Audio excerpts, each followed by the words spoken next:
Welcome back. We're talking about cholera with Dr. Shubowale.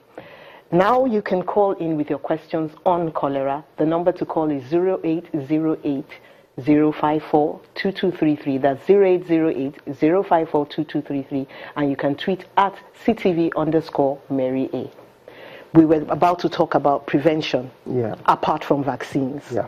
You know, WHO has 4 strategies, about 4, concerning the containment of cholera.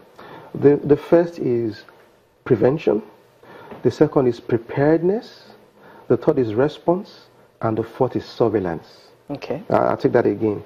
Prevention, preparedness, response, and surveillance. So the surveillance aspect has to do with the public health authorities, you know, overseeing and ensuring that, you know, are there cases, and if there are cases, we pick them up on time.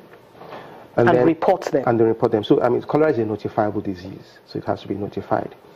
So there's a notification chain that needs to, you know, be in place, and that is already in place.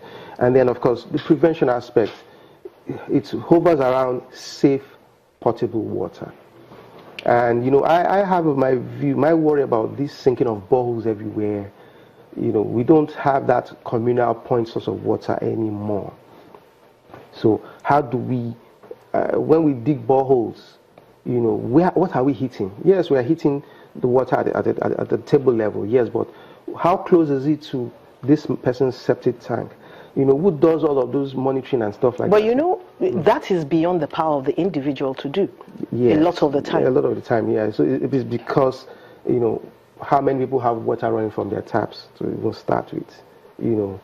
And so this thing also goes around building designs, you know, in communes, in locales. What is the consumption rate of water in that location, in that area, you know, and what water facilities are available for people. So it's the preventive aspect simply hovers around safe, potable water being made available to people. And then you need to have a robust response and preparedness, you know, to be able to tackle such cases as they come on. Let's take this call. Hello. Hello, good afternoon. Good afternoon. Yeah, my name is Jennifer, calling from Abuja. You're welcome, Jennifer. Yes. What's your question? I want to know, cholera is a bacterial infection that is transmitted from river, contaminated river or sea, water, precisely. And then, what's the difference between the mode of transmission of cholera and Salmonella typhi? That's the typhoid parasite. Okay. Thank you very much, Jennifer. The difference between cholera and Salmonella typhi? Well, they are both foodborne illnesses. Okay. Salmonella, there are different Salmonella. You know, you have those that you could get from poultry. Yes, from the eggs. And eggs. So, see, they are both foodborne illnesses, but the vehicle, in terms of the food, they might be slightly different. Okay. But you know, Salmonella itself, Salmonella typhi, and the other ones cause what we call enteric fever. In cholera, there is no fever. Okay.